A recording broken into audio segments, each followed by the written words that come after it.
কবর জগৎ এমন এক ভয়ঙ্কর, মায়ার নবী দয়ার নবী সাহাবায়ে কেরামদেরকে নিয়ে মদিনার কবর জান্নাতুল বাকির পাশ দিয়া যান।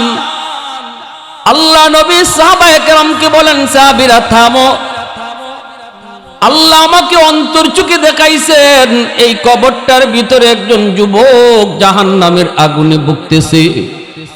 তোমাদেরকে আল্লাহ পাক জাহান্নামের কবরের আযাব আল্লাহ তোমাদেরকে দেখায় না দুনিয়ার নিজাম ঠিক রাখার জন্য, কিন্তু আল্লাহ আমাকে অন্তর চোখে দেখায় দিছে এই কবরের ভিতরে একজন যুবক, কিন্তু ওই যুবক জাহান্নামের শাস্তি ভোগ করতেছে। আমি রহমতের নবী তার পাশ দিয়ে চলে যাব, অথচ তার জন্য আল্লাহর কাছে সুপারিশ করব না, হইতে পারে না, হতে পারে না। চলো আমি নবী তোমাদেরকে নিয়ে আল্লাহর কাছে সুপারিশ করি। আমি শুধু চাইবো আর তোমরা আমিন আমিন বলবা। সাহাবায়ে কেরামকে নিয়ে মায়ার নবী দয়ার নবী তিনি যখন হাত উঠে দিলেন আর বলতেছেন, মালিক তুমি তো আমাকে রহমতের নবী বলেছ, রহমতের নবী কবরের পাশ দিয়া চলে যাবে আর কবরের ভিতরে আযাব চলবে, হয় না মালিক, হয় না, হয় না। আল্লাহ তুমি হাতের দাম তোমার দরবারে অনেক বলেছ, হাত উঠাইছি, দয়া করে তুমি কবরের আযাবটা বন্ধ করে দাও। সাহাবায়ে কেরাম আমিন আমিন বললেন, কিন্তু যুবকের আযাব বন্ধ হলো না। নবীজি আবার হাত উঠাইলেন, সাহাবায়ে কেরাম আবারও আমিন বললেন, কিন্তু যুবকের আযাব বন্ধ হয় না। আবারও নবী হাত উঠাইলেন, আযাব বন্ধ হয় না। এবার নবী জানতে চায়, মালিক আমার হাতের দাম কি তোমার দরবারে কমে গেল? ও মালিক আমি হাত উঠাইতে দেরি, তুমি কবুল করতে দেরি করো না। তাবুকের ময়দান থেকে, যুদ্ধের ময়দান থেকে নবী ফিরে আসতেছেন। হযরত আলীর উরাতে নবী মাথা রেখে একটু ঘুমাবেন। আলী রাদিয়াল্লাহু তাআলা আনহুর উরাতে মাথা রেখে রহমতের নবী যখন একটু বিশ্রাম নিলেন, আলী রাদিয়াল্লাহু তাআলা আনহু আসরের নামাজটা তিনি পড়তে পারেন নাই। ভাবছেন নবীজি যখন বিশ্রাম থেকে উঠবেন তখন আলী নামাজটা পড়ে নিবে, কিন্তু রহমতের নবীর চোখ লেগে গেল। এইদিকে সূর্য লাল হয়ে যাচ্ছে, আসরের টাইম কাজা হয়ে যাচ্ছে। আলী রাদিয়াল্লাহু তাআলা আনহুর পেরেশানি বেড়ে গেল, কারণ নামাজের প্রতি যার মহব্বত জন্ম নেই রে যুবক, কোনো কারণে যদি নামাজ তার কাজা হয় দিলের ভিতরে কিন্তু কষ্ট লাগে। নবীজি বলেছেন এটাই ঈমান, এটাই হলো ঈমান। মাল ঈমান ইয়া রাসূলুল্লাহ? ইযা সাররাতকা হাসানাতুকা ওয়া ইযা সাআতকা সাইয়্যাতুকা ফাআনতা মুমিন। সাহাবী জিগায়, নবী গো ঈমান কারে কয়? রাসূল কয়, নেক আমল করলে যার অন্তরে প্রশান্তি পায় আর গুনাহ হয়ে গেলে যার অন্তরে অশান্তি লাগে, বুঝবায় তার ঈমান আছে, ঈমান আছে, বুঝবায় তার। এটা হলো ঈমানের স্কেল, ঈমান মাপার স্কেল। ইসলামের পক্ষে কথা শুনলে যার ভালো লাগে, ইসলামের বিপক্ষে কথা শুনলে যার আঘাত লাগে, বুঝতে হবে তার ঈমান আছে। আর যদি কোনো মানুষ ইসলামের বিপক্ষে কথা শুনলো কিন্তু কলিজায় ব্যথা লাগলো না, কারণ হলো যে কইছে সে তার নেতা, যে ইসলামের বিরুদ্ধে কইছে সে তার নেত্রী, যে কইছে সে তার বন্ধু, সে তার বাপ, সে তার ভাই। এমন কোন কারণে যদি ইসলাম বিরোধী কথা শোনার পরেও তুমি কইলে সে বাদ দাও, অন্তরে তোমার ব্যথা না লাগে, প্রতিবাদ তুমি না করো, তোমার কপালে নামাজের যত বড় চিহ্ন থাকুক, বছরে বছরে তুমি হজ করো আর উমরা করো, রাসূল কয়ে তোমার ঈমান নাই, ঈমান নাই, ঈমান নাই।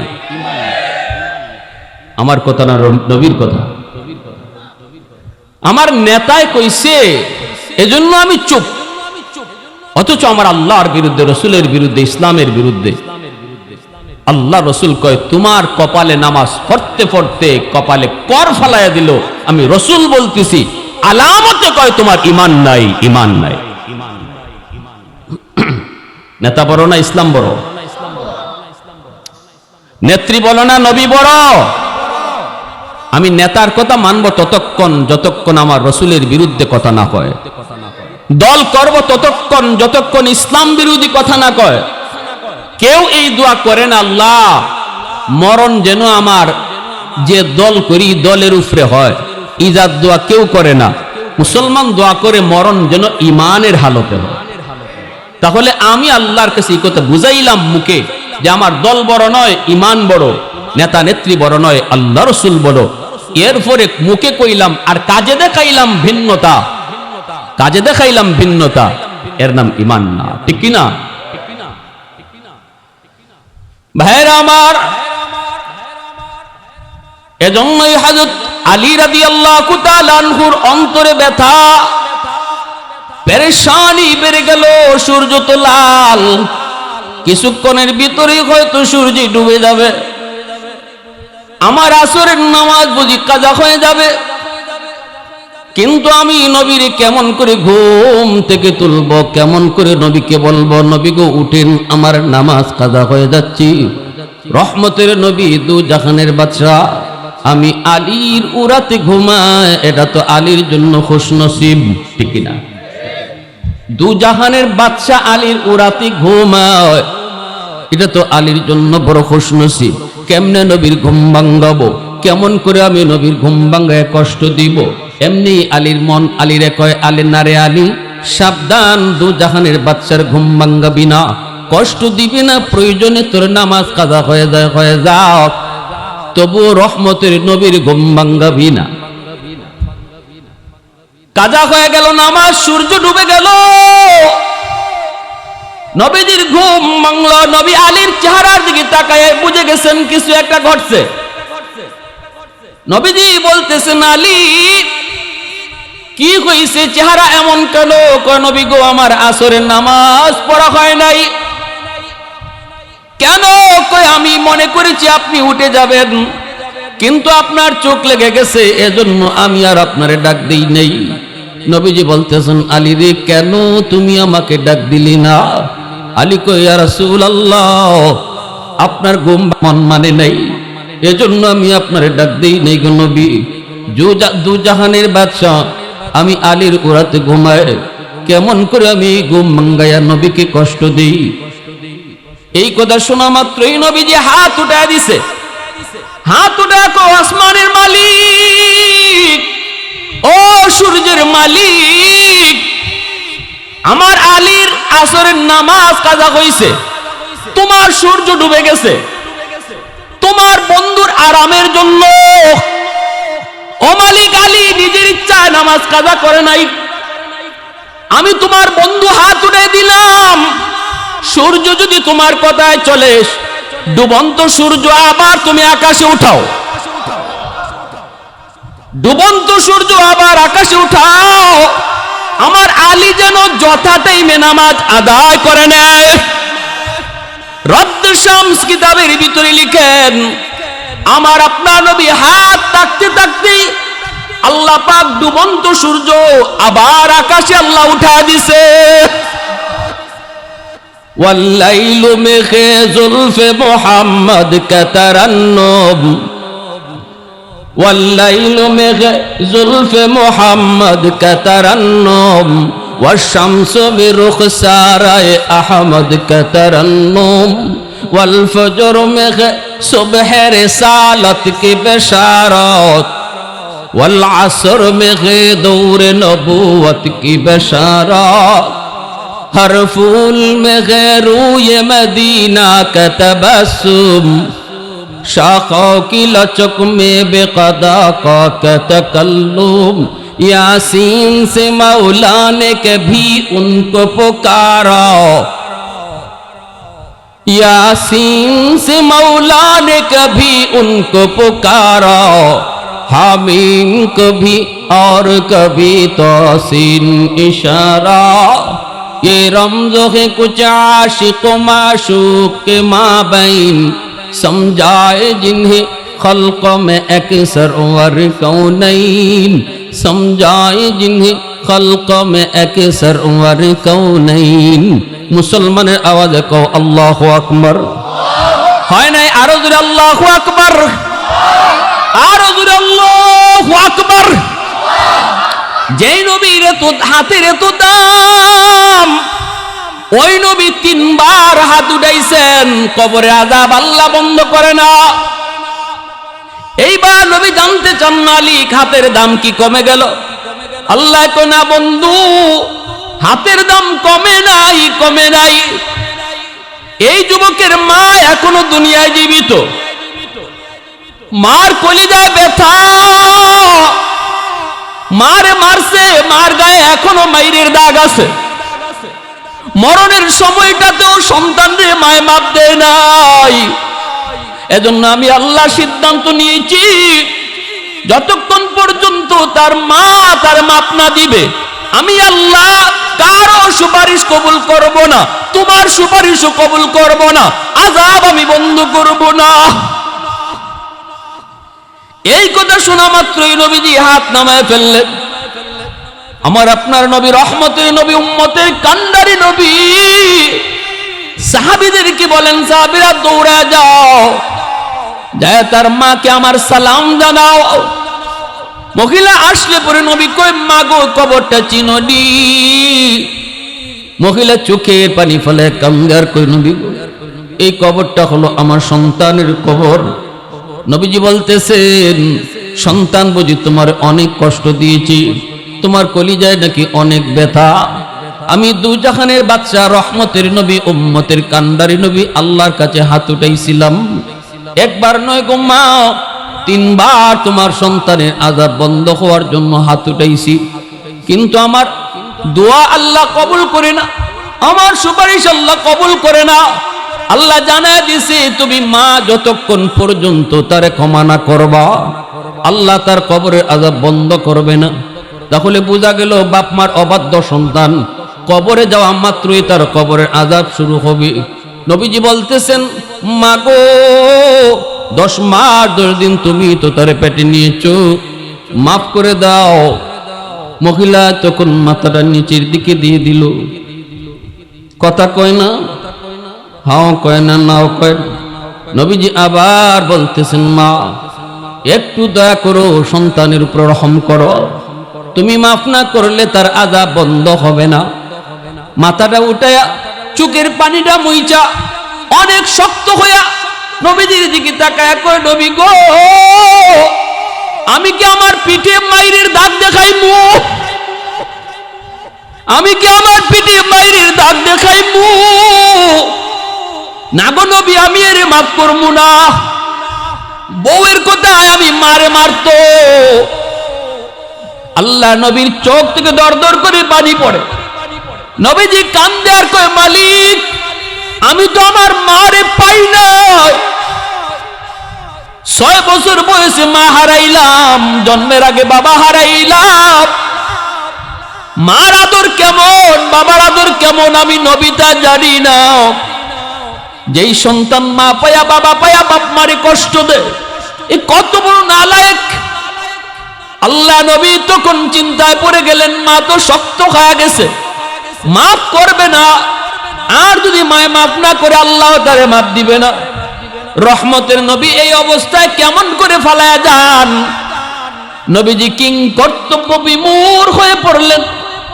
এবার রাসূল একটা চিন্তা করলেন, মার দিল কেমন করে নরম করা যায়, শক্ত দিলটা কেমন করে নরম করা যায়। এবার নবী বলতেছেন, মা গো, ও মা, শক্ত হয়ে গেছে তোমার দিলটা, কবরের আযাবটা তুমি দেখতেছো না, আমি দেখতেছি। এবার রাসূল আল্লাহর কাছে আবদার করে, মালিক আমার মন বলে কবরের আযাবটা যদি তুমি মার চোখেও আমার মতো দেখায় দাও। মা যদি নিজের চোখে সন্তানের কষ্ট দেখে, আমি নবীর মন কয় মার দিলটা নরম হয়ে যাবে। আল্লাহ তুমি আমার এই সুপারিশটা কবুল করো, কবরে আযাবটা মার চোখেও তুমি দেখায় দাও। তখনই আল্লাহ কয়, ঠিক আছে বন্ধু, তোমার এই সুপারিশ আমি কবুল করলাম। এইবার কবরের আযাবের দৃশ্য আমার নবী যেভাবে দেখতেছেন, মায়ও নিজের চোখে দেখতেছি। চোখের সামন থেকে আল্লাহ পাক কুদরতি পর্দা দুজনের সরায় দিলেন। মার চোখের সামনে থেকে আল্লাহ সরায় দিলেন। এমনি মা দেখতেছে কবরের ভিতরে সন্তান আগুনে পুড়ে সাপের কামড় খায়, আর মা মা কয়ে চিৎকার করে কাঁদতেছে, কারণ আযাবটা বুক করতেছে কেন এটা সে বুঝতেছে। মা মা কয়ে চিৎকার করে কাঁদতেছে, মা গো মা, মাফ করো গো মা। এই দৃশ্যটা দেখা মাত্রই দুঃখিনী মার দিলটা নরম হয়ে গেছে। চিৎকার দিয়া মায় কয়, নবী গো, ওগো নবীজি, আমার মনে কোনো কষ্ট নাই, আমি আমার সন্তানকে মাফ করে দিছি। আল্লাহকে কোন আমার সন্তানের আযাব যেন আল্লাহ বন্ধ করে। সাথে সাথে আল্লাহ পাকের পক্ষ থেকে কবরের আযাবটা আল্লাহ পাক বন্ধ করে দিয়েছি। এজন্যই বলতেছিলাম রে যুবক, কবরের আযাব, কবরের সুখ দুঃখ এটা চিরন্তন সত্য। তুমি আমি চোখে দেখি আর না দেখি, আল্লাহ আমাদেরকে দেখায় না, কিন্তু আমার আপনার নবীর আল্লাহ পাক অন্তর চোখেও আল্লাহ দেখাইছে। ঠিক কিনা জোরে কও। এই কবর জগৎ কারো জন্য হবে জান্নাত, কারো জন্য জাহান্নাম। 3 সওয়াল 3 প্রশ্নের জবাব দিতে পারছো, কবর তোমার জন্য জান্নাত। যদি 3 প্রশ্নের জবাব তুমি দিতে না পারো তাহলে জাহান্নাম। এরপরই ভাইরা বন্ধুরা তোমার শুরু হয়ে যাবে হাসরের ময়দানের পরই তোমার হয়তো ফয়সালা জান্নাত নয়তো জাহান্নাম। সর্বনিম্ন যেই মানুষটারে আল্লাহ পাক জান্নাত দিব, এই মানুষটারও আল্লাহ পাক 10 দুনিয়ার সমান জান্নাত দেলাইব। কয় দুনিয়ার সমান? জোরে কও, আর একটু জোরে কও, কয় দুনিয়া? 100 টাকা জায়গা লইয়া তুমি আরেকজনের উপরে মামলা করে দিছো, ক্ষমতার বলে শক্তির বলে 150 টাকা জমি লইয়া তুমি আরেকজনের উপরে জুলুম করেছো। 150 টাকা জায়গার কারণে 10 দুনিয়ার সমান জান্নাত যে হারায়, সে বুদ্ধিমান নাকি বোকা? ইয়া হান্নানু ইয়া মান্নান, খালি চিল্লাইতেছে। হাজার হাজার কোটি কোটি বছর জাহান্নামের আগুনে জ্বলল, মানুষের কোনো আকৃতি নাই, পুরা বডিটা কয়লা হয়ে গেছে, কই না, কই মুখ, কই হাত, কই পা চিনা যায় না। কিন্তু ঈমানের বদৌলতে আল্লাহ তারে জান্নাত দিবে, এটা আল্লাহর ফয়সালা। মান ক্বালা লা ইলাহা ইল্লাল্লাহ দাখালাল জান্নাহ, ঈমান যার আছে একদিন না একদিন আল্লাহ তারে জান্নাত দিব। জাহান্নামের শাস্তির মেয়াদ ভোগ করার পর আল্লাহ তারে জান্নাত দিব। কেউ যাইব ফার্স্ট চান্সে, কেউ যাইব সেকেন্ড চান্সে, কেউ যাইব মেয়াদ পুরা কইরা। এই লোকটা খবর সর্বশেষ জান্নাতি, তারপরে আর কেউ জান্নাতে ঢুকবে না। আল্লাহ পাক জিব্রাইলকে বলবেন, জিব্রাইল জাহান্নামের ভিতরে যায় ঢুকো। কে? আমি আল্লাহকে ইয়া হান্নানু ইয়া মান্নান কয়া এইভাবে ডাকি। জিব্রাইল আমিন জাহান্নামের ভিতরে ঢুইকা ঘুরবে, কিন্তু মানুষ তো পায় না, আওয়াজ শুনতে পায় কিন্তু মানুষ তো দেখেন না। কয়লা হয়ে গেছে কয়লা। জাহান্নামের আগুন দুনিয়ার আগুনের মতো না রে যুবক। জাহান্নামের আগুন কিরকম পাওয়ারি! দুনিয়ার আগুনটা আল্লাহ পাক যখন দুনিয়ায় দিব, ফেরেশতাকে আল্লাহ কইছিল, যাও জিব্রাইল জাহান্নামের মালিক দারোগার কাছ থেকে একটু আগুন নিয়ে দুনিয়াতে দিয়ে আসো, দুনিয়ার মানুষের কাজকর্মের জন্য আগুন লাগবে। জিব্রাইল আমিন যায় মালিক দারোগারে বলতেছে, ভাই একটু আগুন লাগবে। কোথায়? কই দুনিয়াতে নিব। কত দূর? কই দেলাও আঙ্গুলের মাথা পরিমাণ। মালিক ফেরেশতায় কই, ভাই জিব্রাইল তুমি কও কি গো, আঙ্গুল পরিমাণ আগুন যদি দুনিয়ায় দেওয়া হয়, তামাম দুনিয়া আগুন জ্বলে, শুধু আগুন জ্বলবে, আগুন জ্বলবে, এত আগুন দেওয়া যাবে না। কই দেলাও তাহলে নখ পরিমাণ। কয় না, এত দূর যদি দেওয়া হয় দুনিয়াতে কোনো গাছপালা জন্মিবে না। কয় তাহলে কদ্দূর? কয় আল্লাহরে যায় জিগাও। আল্লাহ কয় জিব্রাইল সরিষার দানা পরিমাণ আগুন তুমি নিয়া দুনিয়ার সর্বোচ্চ পাহাড়ের উপরে রাখবা। ওই সরিষার দানা পরিমাণ আগুন পাহাড় ছিদ্র করে, 7 জমিন ছিদ্র করে আবার জাহান্নামে চলে যাবে। শুধু ধোঁয়া ছাইরে যাইব, এই ধোঁয়া থেকে দুনিয়ার আগুনের জন্ম। জাহান্নামের আগুনের ধোঁয়া থেকে দুনিয়ার আগুনের জন্ম। এই দুনিয়ার আগুনে যদি আঙ্গুল রাখতে না পারো যুবক, তাহলে একটু বুঝো জাহান্নামের আগুনের তেজটা কেমন। লোকটা চেনা যায় না, হাত পা অঙ্গগুলি বোঝা যায় না। জিব্রাইল আমিন কয় মালিক, মানুষ তো দেখি না কিন্তু আওয়াজ শুনি। আল্লাহ বলতেছেন জিব্রাইল তুমি বের হয়ে আসো। জিব্রাইল আমিন বের হয়ে আসলেন। এইবার আল্লাহ পাক তার নিজের কুদরতি হাত মুবারক জাহান্নামের ভিতরে আল্লাহ নিজেই ঢুকাইয়া দিছে। কয়লার মতো মানুষটারে আল্লাহ তার কুদরতি হাতের তালুতে উঠাইব, আবে হায়াতের পানি দিয়ে আল্লাহ তারে ধুইব, নাক মুখ চোখগুলি বাইরিব। এরপরে আল্লাহ তারে জিগাইব বান্দা কেন ডাকোস? জাহান্নাম আমাকে ডাকার জায়গা না, আমাকে ডাকার জায়গা ছিল দুনিয়া। দাওয়াত তাবলীগ ওয়ালারা তোরে কত ডাকলো, মসজিদে নিতে পারে নাই। ওয়াজ মাহফিলের আওয়াজ তোর কানে গেল, বইবার সুযোগ তুই পাস নাই। উলামায়ে কেরাম কত মেহনত করলো, সেদিন তোর আমাকে ডাকার সুযোগ হয় নাই। ওই দিন যদি আমার একবার ডাকতি আমি 70 বার জবাব দিতাম।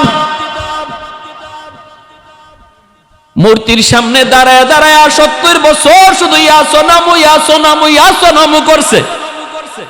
একদিন শুধু ভুলে আল্লাহর নাম বাইরিছে, কয়া সমাদু কইতে চাইছিল ইয়া সোনামু ও মূর্তি, কিন্তু কয়া ফেলছে ইয়া সমাদু ও আল্লাহ।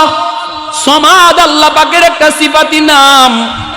নবীজি হাদিস শরীফে বলেন 70 বছর খালি মূর্তি মূর্তি করছে, একদিন খালি ভুলে আমার আল্লাহরে ডাক দিছে দুনিয়ায়, সাথে সাথে আল্লাহ জবাব দিয়া দিছে।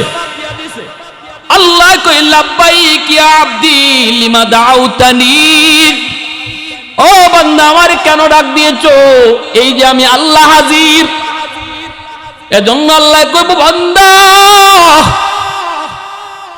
দুনিয়াতে আমারে ডাকার জায়গা ছিল, ডাকিস নাই, আজকে তুই আমারে কেন ডাকো? জাহান্নামে ডাকলে আমি আল্লাহ শুনি না। ঠিক আছে ক তুই কেন ডাকতেছ? হাজার হাজার কোটি কোটি বৎসর শুধু এইভাবেই তুই ডাকলি, জবাব আমি আল্লাহ দিলাম না। ঠিক আছে আজকে দিলাম, ক তুই কেন ডাকো? তখন কয় মালিক জানি আমি জাহান্নামী, আমি পাপী, আমি গুনাহগার, পাপের শাস্তি আমি ভোগ করতেছি, কিন্তু একটু দয়া কি তুমি করবাই না? দুনিয়াতে আলেম ওলামার জবানে শুনেছি তোমার নাম রহমান, তোমার নাম হলো রহিম, তুমি অতি দয়ালু। আল্লাহ তুমি যদি আমাকে একটু দয়া করে জাহান্নামের নিচ থেকে একটু উপরে উঠায় রাখতা, দরজার কিনারায় যদি রাখতা, তাহলে তো তুমি রহমান, তুমি তো পারো। এতটুকু দয়া আমি তোমার কাছে চাই। জাহান্নামের বাইরে আমারে দেলাও এই কথা কই না গো মালিক, কারণ আমার এইরম আমল নাই, এরম শক্তি নাই, কইবার কোনো সুযোগই আমার নাই। কিন্তু দরজার কিনারায় যদি একটু রাখতা, আল্লাহ পাক কই ঠিক আছে নে তোর এই আবদার আমি কবুল করলাম। নিচ থেকে উপরে উঠে আল্লাহ পাক দরজার কিনারায় রাখলেন। আর আল্লাহ কইলেন বান্দা বল এরপরে আর কিছু তুই চাইবি না? কয় না গো মালিক এরপরে আর কিছু চাইমো না। আল্লাহ কয় এমনে না, ওয়াদা কর। কয় ওয়াদা করছি আর কিছু চাইমো না। কিছুক্ষণ পরে ওয়াদার কথা ভুলে গেছে, বুঝলেই আবার আল্লাহকে ডাক শুরু করেছে, ইয়া হান্নান ইয়া মান্নান, আবারও ডাক শুরু করলো। এবার আল্লাহ পাক রব্বুল আলামিন কয় কেন ডাকো? কয় মালিক আমারে তুমি যেই জায়গায় রাখছো এটা তো দরজার এই পাশ, দরজার এই পাশে না রাইখা ওই পাশেও তো তুমি রাখতে পারো। দরজার এই পাশ আর ওই পাশের মধ্যে বেশ কম আসেনি না নাই? একটা হলো জাহান্নামের ভিতর আর একটা হলো বাহির।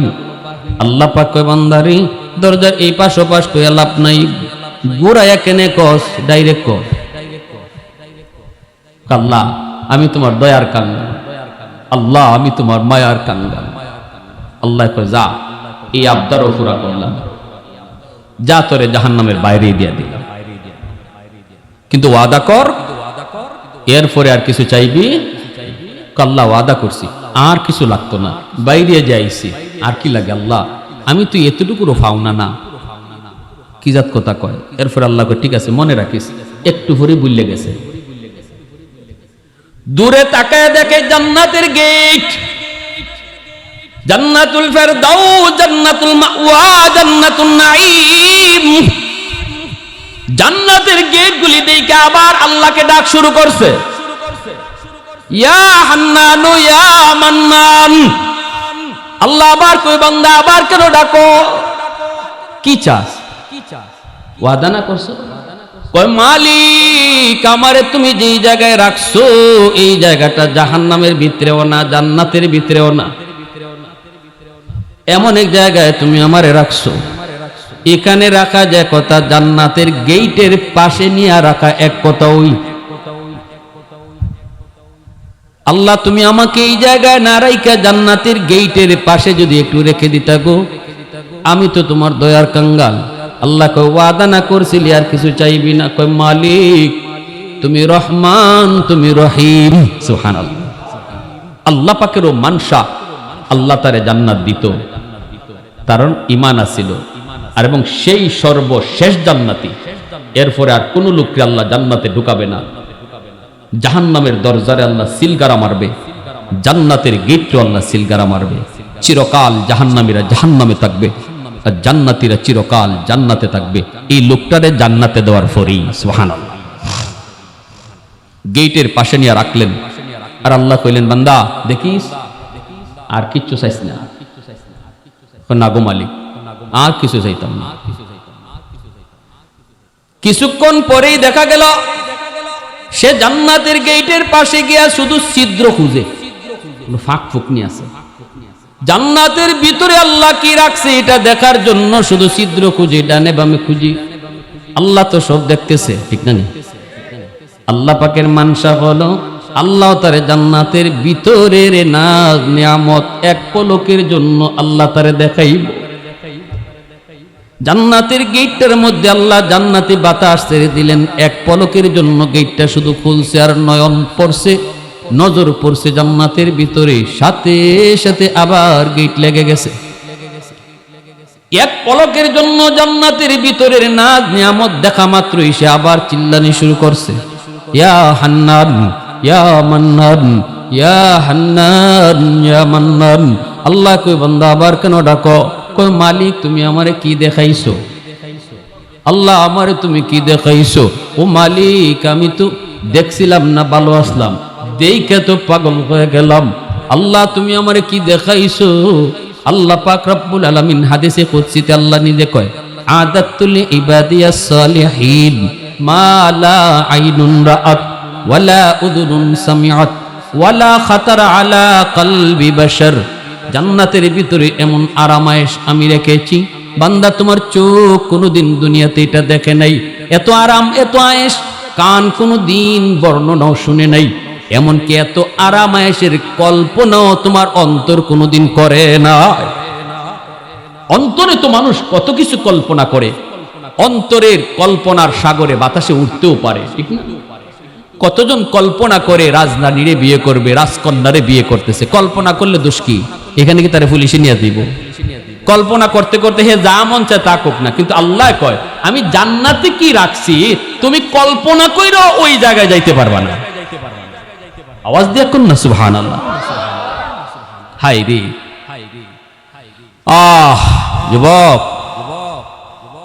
আমরা দেখি না বলে কথারে গুরুত্ব দেই না, অথচ আমার রসুল নিজে বলেন মেরাজের রজনীতে আমি জান্নাত জাহান্নাম নিজের চোখে দেখে আসছি। আমাদের পক্ষ থেকে আল্লাহ তার হাবিবরে জান্নাত জাহান্নাম নিজের চোখে দেখাইয়া দিয়েছেন। নবীজি নিজে দেখে আসছেন, আর দেখে আসার পরে রসুল বলছেন কোরআন এবং হাদিসে জান্নাত জাহান্নামের বিবরণ আল্লাহ যা দিছেন আর আমি রসুল যা কইছি, বাস্তবে আমি যা দেখতে আইছি এটা বর্ণনার চেয়ে 99 গুণ বেশি।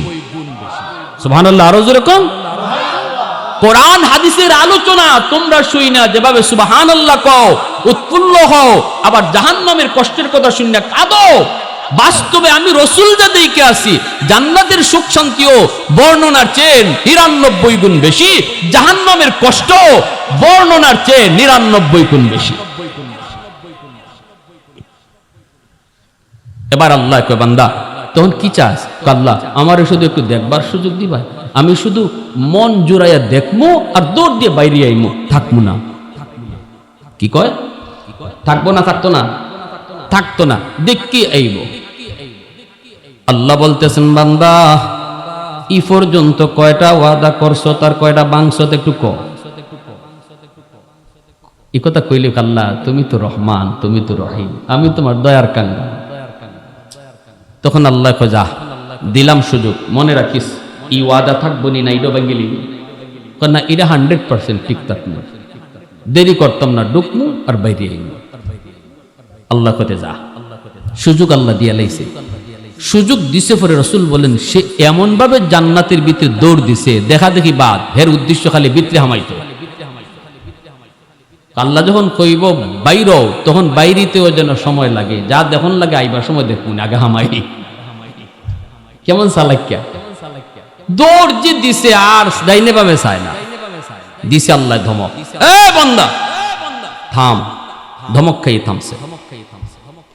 এটাই কথা ছিল, তাড়াতাড়ি বাইর। তখনই মাথাটা নিচের দিকে দিয়া কয় মালিক আমাকে তুমি বুঝি বের করে দিবা? আল্লাহ কয় আমি কেন বাইর করবো, তুই তো কইলি বের হইয়া আসবি। তখন আল্লাহরে কি কয় শুনেন, কয় এখন যদি তুমি আমারে বের করে দাও তাহলে তোমার ওয়াদা বাঙ্গা হইব। আল্লাহরে কয় এতক্ষণ পর্যন্ত আল্লাহ ওয়াদা ভাঙছে না হে ভাঙছে? এখন আল্লাহরে কয় যদি আমারে তুমি জান্নাত থেকে বের করে দাও তাহলে তোমার ওয়াদা ভাঙ্গা হইব। আল্লাহ পাক রব্বুল আলামিন কয় কিতা কইলে? আরেকবার খোঁজেন, আমি তোরে কখন ওয়াদা করলাম? তোর সাথে আমি কখন ওয়াদা করলাম? এতক্ষণ খালি তুই ওয়াদা করছো তার ভাঙছো, আমি কই করলাম? কয় মালিক আমার সাথে তুমি করো নাই, কিন্তু ওয়াজ মাহফিলে না গেল কানটা খাড়া রাখছিলাম। হুজুরে কইছে তুমি জান্নাতে যারে একবার দিবায় আর কোনোদিন বের করতায় না। দেখছেন নি, যেখানে তুমি জান্নাতের কথা কইছো সেখানে খালিদিনা ফিহা কইছো।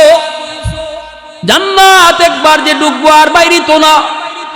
আমি তো কোনো না কোনো শুরুতে চালাকি কইরা হোক আর বুদ্ধি কইরা হোক ঢুকে পড়ছি। এখন যদি আমাকে তুমি বের করে দাও তাহলে তোমার ওয়াদা ভাঙ্গা হয়নি, একটু কও। সাথে সাথে আল্লাহ পাক কুদরতি মুস্কি আইসা দিছি। সুবহানাল্লাহ, জোরে কর। এই জায়গাটাতে শোনা মাত্রই আল্লাহ হাসছে। নবীজির যখন জিব্রাইল কথাটা শোনায়, জিব্রাইলও হাসছেন, নবীও এই জায়গায় হাসছে। নবীজি সাহাবায়ে কেরামদেরকে শুনাইছেন, এখানে সাহাবায়ে কেরামরাও হাসছেন। আমাদের উস্তাদগণ হাদিস শুনাইছেন, এখানে আইসা তারাও হাসছে, আমরাও হাসছি। আমি আপনাদেরকে শুনাইছি, আপনারাও হাসছেন। এই জায়গাটাতে আইসে যারা মুস্কি হাসি দিব, আমার নবীর একটা সুন্নতের উপরে আমল হয়ে যাইব। নবীজির একটা হাসির সুন্নত কোন জায়গাটার মধ্যে নবী হাসছেন, এই সুন্নতটাকে আল্লাহ পাক এমন সংরক্ষণ করা করছে, কিয়ামত পর্যন্ত এই সুন্নতটা এখানের মধ্যেই জারি থাকবে। ভাইয়েরা, বন্ধুরা, সাহাবীরা জায়গায় নবী গো আপনি হাসলেন কেন? নবীজি কই আমি হাসমু কেন, এটা আমি আর কইয়া কি লাভ? জিব্রাইল যখন আমার শোনায় আমি দেখি জিব্রাইলও হাসছে। আমি জিব্রাইলে জিজ্ঞেস করলাম ভাই জিব্রাইল হাসছো কেন? জিব্রাইলে কই নবী গো আমার কথা কইয়া লাভ নাই, আল্লাহ নিজে ওই হাসিয়া দিছে। সুবহানাল্লাহ, জোরে কও না। আলহামদুলিমান কদ্দারা খাইরান ওয়া খাবালা, আলহামদুলিমান কদ্দারা খাইরান ওয়া খাবালা, ওয়া শুকরু লিমান সাওয়ারা হুসনান ওয়া জামালা, ফরদুন সামাদুন আন সিফাতিন খালকে বারিউন, রব্বুন আযালিয়ুন খালাকাল খালকা কামালা, লা জিদ্দা ওয়ালা নিদ্দা ওয়ালা হাদ্দা লিমাওলা, আল আনা কামা কানা ওয়ালাম ইয়ালকা যাওয়ালা, আল আনা কামা কানা ওয়ালাম ইয়ালকা যাওয়ালা। অসুবিধা হইতেছে আপনাদের ভাই? মনোযোগ আছে সবার? এবার আল্লাহ কয় যা, চালাকিটা তো কম করলে না। নমাজের খবর রাখছত না, কিন্তু আমার ওয়াদার খবর ঠিকই রাখছ, ঠিক না নি? হালাল হারামের খবর রাখছত না রে বান্দা, তুই যে চালাক রে, আমার ওয়াদার খবর ঠিকই রাখছ। তে যেটা শুনছ এটা ঠিকই শুনছ। আমি আল্লাহ যারে জান্নাতে একবার ঢুকাই আর বাইর করি না। যাও, জান্নাত যখন দিছি তো দিছি, যাও তোমারে দিয়া লাইছি। সুবহান। ইসলামের ভিতরে আনন্দ আছে, হাসিও আছে, কান্নাও আছে। তবে হাসি, আনন্দ, কান্না সব ইসলামের নিয়ন্ত্রণের ভিতরে।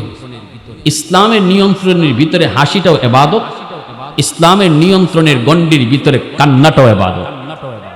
আর নিয়ন্ত্রণের বাইরে গেলে হাসিও গুনাহ, কান্নাও।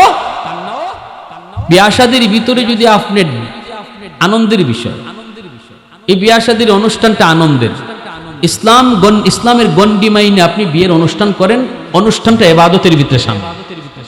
কিন্তু আপনি যদি এই বিয়ার অনুষ্ঠানে ডেস্কে বানেন, গান বাজান, মাটি সহ কাফান, আর নারী পুরুষে একসাথে বইয়া খাওয়ান, যেটা ওই তো আসলে ইবাদত, এটা ওই দিব গুনাহ, ঠিক না? মুমিনের জীবনের এমন কোনো কাম নাই যেটা ইবাদতে শামিল না। তার হাঁটা বলো, ঘুম বলো, খাওয়া বলো, হাসি বলো, কান্না বলো, দুনিয়ার সকল কাজ মুমিনের ইবাদত, যদি সেটা ইসলামের নিয়ন্ত্রণের ভিতরে থাকে।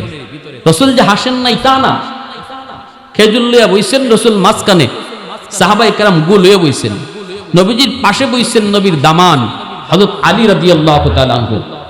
আলী রাদিয়াল্লাহু তাআলা আনহু নবীজির সম্পর্কে কি হন? সকলে মাতে নেওয়া।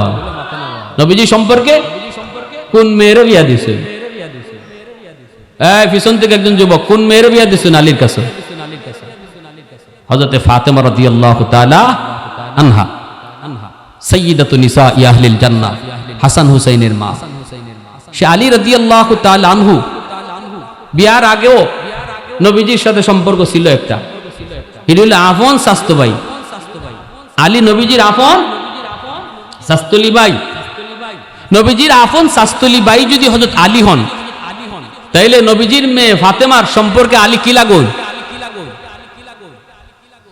সাসা সাসা কি লাগুন? আমরা যারা নবীজি খাতুনে জান্নাতকে সাসার কাছেও, তাইনের সাসার কাছেও বিয়া দিতেছেন, মানে ফাতেমার সাসার কাছেও বিয়া দিতেছেন, এটা কোন সাসা? তাইলে বোঝা গেল সব সাসা কি না, এগানা না। সব চাচার সামনে যাওয়ান যায় না, সব মামার সামনে যাওয়ান যায় না, সব দাদার সামনে যাওয়া যায় না, সব নানার সামনে যাওয়া যায় না, ঠিক না? যেরকম এই কথা কওয়ার সুযোগ নাই, আমার চাচা লাগে গেলাম গা। আপন চাচা ছাড়া, আপন মামা ছাড়া, আর যত শাস্তলি চাচা, যত শাস্তলি মামা, সবার সাথে পর্দা করা ফরজ। এটা আমরা মানিনি, হ্যাঁ? না মানার কারণে তো অঘটন ঘটে। আল্লাহ নবী তো আপন শাস্তলি বাইর কাছে মেয়ে বিয়া দিয়েছেন, আপন শাস্ত বাইর কাছে। হযরত আলী রাদিয়াল্লাহু তাআলা বাবা হযরত নবীজির চাচা আবু তালিব, আবু তালিব নবীর আপন চাচা, ওনার ছেলে আলী, তাহলে আপন শাস্তল ভাই, তার কাছে বিয়া দিয়েছেন রাসূল তার মেয়ে। আলী রাদিয়াল্লাহু তাআলা নবীজির পাশে বসা, আর খেজুর খাওয়া চলছে। নবী বলতেছেন সবাই খেজুর খাও, আর আমি ওয়াজ করি, ওয়াজ শোনো।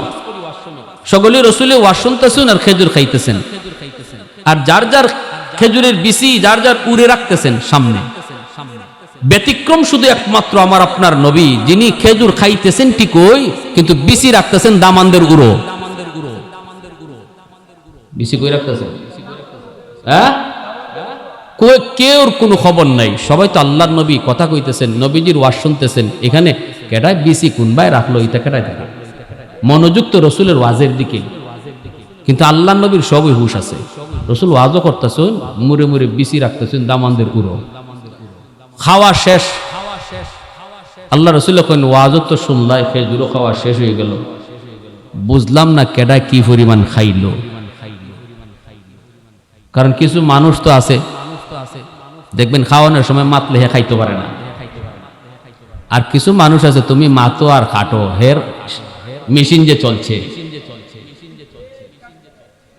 এটা থাম, মুখ ও করতেছে, কথাও কইতেছে, খাইতেছ। আর একদল মুখ নলা আতলে বই দিছে, মাছ শেষ বের করে খাইব। আল্লাহ রসুল তখন তো বোঝা দরকার আমার ওয়াজ শুনিয়া কেডা কি পরিমাণ খাইলো ফাঁকি দিয়া। সাহাবীরা বলতেছেন, হযরত আবু বকর, হযরত আলী, উসমান সবাই আছেন, ইয়া রাসূলুল্লাহ এটা বুঝবার কুদরত কেমনে? সবাই তো খেজুর খাইলিছে, পেটো গেছি গিয়া, এখন কেমনে বুঝতাম কেডা কি পরিমাণ খেজুর খাইছে? রাসূল কইলেন না না, এটা আলামত আছে, যার সামনে যে পরিমাণ বিচি আছে বোঝা যায় ওই এই পরিমাণ খাইছে। ওই ফেসো ফালাইতেছেন দামান রে। দেখেন কি জাত কৌতুক আল্লাহ রসুল করছেন, রসুলও কেমন হাসি ঠাট্টা করছেন, কত মজার কৌতুক করছেন। এখন সবাই যার যার উরের দিকে চাইছে যে দেখি বিসি কি পরিমাণ, দেখে যায় না বিসি মিল মতোই আছে, কিন্তু একজনে আরেকজনের ফায় চায় না নিয়ে চাইতেছে যে আলীর দিকে সবাই নজর দিছে, দেখে ইন্না আলিল্লাহ ঠেকি দিলাইছে পুরা গিলা। এখন হযরত আলী খেজুরের বিসি দেখিয়া তাই নিজেও বেকুব হয়ে গেছে, আমি তো অত খেজুর খাইছি না, এগুলো গিলা লাগিয়ে রয়েছে ঘটনা। তাই হযরত আলী শরম পাইলিছেন, সকলে আলীর দিকে চোখ বড় বড় করে চাইতেছে, ওরে বাপরে আলী যে খাউরার খাউরারি, এত কথা কইলে ওয়াদের ভিতরেও তার খানি বন্ধ হয় না, সকলে বুঝতে যে আলী যে কত বড় খাউরা। তখন আলী তো পড়ছেন শরম, তাই হিসাব মিলাইতে পারতেছেন না যে আমি অত খেজুর তো খাইছি না, বিসি আইলো কোত্থেকে। আটকা নজর গেছে শ্বশুরের ভাই, দেখুন আল্লাহ নবীর সামনে খেজুরের বিসি একটাও নাই। এমনিতে আলী বুঝে লেছেন ঘটনাটা, আরে এখানে তো আমার হৌরে আমার শরম দিবার লইতেছ সবার কাছে, তাই খেজুর খাইছুন ঠিকই কিন্তু বিসি রাখছুন আমার। এখন কেমনে হযরত আলী কোন আল্লাহ রসুল কোন শোনো, যার সামনে যে পরিমাণ বিসি আছে বোঝা যাবে এই পরিমাণ খাওরা, হে এত বড় খাদক। হযরত আলী কোন ইয়া রাসূলুল্লাহ কথা ঠিক, বিসি দেখলেই বোঝা যাবে কে কি পরিমাণ খাইছে আর কে কত বড় খাওরা, কিন্তু আমার কথা হইলো যে খেজুরের সাথে বিসি সহ খাইলিছে হে কত বড় খাওরা। আল্লাহ রসুল আইসে দিয়েছেন, সাহাবায়ে কেরাম সবাই আইসে দিয়েছেন, তখন সাহাবীরা বুঝতেছেন যে আরে এখানে শ্বশুর দামানদের ঠেলা ঠেলি চলছে। তো আল্লাহ রসুল তখন কইন আলী, এজন্যই কই আনা মাদিনাতুল ইলমি ওয়া আলিয়ুন বাবুহা, আমি এলেমের শহর আর আমার আলী হইল ওই শহরের দরওয়াজা। সুবহানাল্লাহ, তাফিম বেরে নিয়ে আসো। এজন্য হযরত আলী রাদিয়াল্লাহু তাআলার জ্ঞান এত বেশি ছিল। আল্লাহ রসুল মজাক করছেন না, হাসি ঠাট্টাও করছে। আল্লাহ এখন যাও, এই লোকটা জান্নাতের দিকে যাইতেছে, এখন যেখানে বইতে চায় এখানে বইতে পারে না, আরেকজনে তুললে দেয়, কমিয়া এটা আমার জান্নাত, কারণ এই লোকটা গেছে সবার পরে, ঠিক না নি? সবাই তো আগে গিয়ে যার যার জান্নাত দখল নিছে। আপনি যদি ইস্তেমার মাঠও পরে যান জায়গা পাইবানি, খালি উগলা বিছাইবা, কইব বাড়ি কই, কইবা সিলেট, দৌড়মে এটা নোয়াখালী, এটা বরিশাল, আপনার ওই এয়ারপোর্ট পাঠাইব। তাই লোকে বইতে পারে না, আল্লাহ জান্নাত তো দিছো, কেউ দিয়ে আমার বইবার লাগিয়ে দেয়।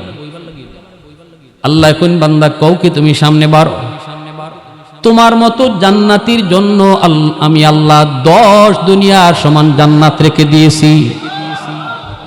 সামনের দিকে আগায় দেখে তার নাম, গেটের মধ্যে তার নাম, সামনে যায় দাঁড়ানো মাত্রই গেটটা অটো খুলে গেছে। আল্লাহু আকবার। ভিতরে ঢোকা মাত্রই হুরেরা তারে সংবর্ধনা নিয়ে গেছে। হুরদের সাথে তার পরিচয় হয়েছে, 70 জন হুর বিকালবেলা বের হয়েছে তার বাগানগুলি দেখার জন্য। যুবক, সুন্দর সুন্দর বাগান, ফলের বাগান, একটা একটা করে ফল খায়। লেকের পারে দেয়া বসছে, দেখে সুন্দর মাছ, সোনালী রঙের রূপালী রঙের মাছ, দেখে কয় মাছটা দেখতে এত সুন্দর, না জানি খাইতে কত মজা। সাথে সাথে আল্লাহ পাক মাছের জবান আল্লাহ খুলে দিছে। মাছে কয়, ও আল্লাহর বান্দা, আতাশতাহি, তুমি কি আমারে খাইতে চাও? সে কয়, হ আমি তোমারে খাইতে চাই। কেমনে খাইতে চাও? মাতবুখান আও মাশউইয়ান, বুনা খাইবায় না বাজা খাইবায়? তখনই জান্নাতি কয়, এটা কোন ধরনের মাছ? আমারে কয় বুনা খাইতাম না বাজা খাইতাম। দুনিয়াতে মাছ মারতে গেলে কত যুদ্ধ। তখনই জান্নাতি কয়, আমি তোমারে বুনাও খাইমু বাজাও খাইমু, দুইও বাই দেখমু টেস্ট কোনটা। আল্লাহ তারে বুনা বানায় আগে হাজির করব, বুনা মাছটাকে কাটা ফেলাইব, এই মাছটা আবার অবিকল মাছ হয়ে দিব, আবার ভাজা বানায় আনবো। দৃশ্যগুলি দেখতেছে, হঠাৎ দেখে নরম হাতের ছোঁয়া কাঁধে লাগছে। কে গো তুমি? সুন্দরী নারী। আস্তাগফিরুল্লাহ আস্তাগফিরুল্লাহ। তুমি কে? কয় আমি তোমার। কয় আমি তোমার? 70 জন বিবি আল্লাহ আমার রাখছে, তাদের চেহারা আমি দেখে আসছি, তারা পরিচিত, তুমি এদের কেউ না। কো আল্লাহর গোলাম, তুমি কি কোরআন পড়ো নাই? কয় পড়ছি। ওই কোরআনুল কারীমের ভিতরে তুমি কি পড়ো নাই? ওয়ালাদাইনা মাজিদ, জান্নাতের ভিতরে বান্দা আমি তোমাকে যা নিয়ামত দিছি তো দিছি, মাঝে মাঝে অতিরিক্ত দিব। আমি সেই অতিরিক্ত দুনিয়ার জমিনে কত যুবক কক্সবাজার গেল, বান্ধবী লইয়া গেল, গিয়া তারা আমোদ করলো, ফুর্তি করলো, গুনাহ করলো, হারাম কাজ করলো। কিন্তু তুমি সমুদ্রের পারে গেছো, লেকের পারে বইছো, আল্লাহর কুদরত নিয়ে তুমি ভাবছো, আল্লাহ পাকের জিকির করছো, দিলের ভিতরে আল্লাহর মহব্বত ঢুকাইছো। চাইলে তুমিও সুন্দরী নারী লইয়া ওই কক্সবাজার ঘুরতে পারতা, লেকের পারে আনন্দ করতে পারতা। কিন্তু ওই দিন নিজের নফসের সাথে যে জিহাদ করেছো, আল্লাহ পাক ওই দিনই তোমার জন্য আমার মতো জান্নাতি রূপসীরে আল্লাহ বানায় রাখছি। যেদিন তুমি জান্নাতে আইসা লেকের পারে একা একা বসবা, ওই দিন যেন আমি তোমার সঙ্গ দেই। প্যারে হাজিরিন, এত নাজ নিয়ামত আল্লাহ পাক রাখছে। আল্লাহ কয়, ইয়া আবা সুফিয়ান ওয়াল্লাহি লাতামুতুন্না সুম্মা লাতুবআসুন্না সুম্মা লায়াদখুলুন্না মাহাসিনুকুমুল জান্নাহ ওয়া মুসিকুমুন নার। রাসূলকে, আবু সুফিয়ান জানো, মরতে হবেই নিশ্চিত একদিন, তারপরে তোমার নেক আমল তোমার জান্নাতে নিবে, তোমার বদ আমল তোমাকে জাহান্নামে নিবে। আল্লাহ আমাদেরকে বেশি বেশি নেক আমল করে জান্নাতি হওয়ার আর গুনাহ কাজ বর্জন করে জাহান্নাম থেকে বাঁচার তৌফিক আল্লাহ আমাদের সবাইকে দান করুন। সবাই বলে আমিন, আরো জোরে বলে আমিন।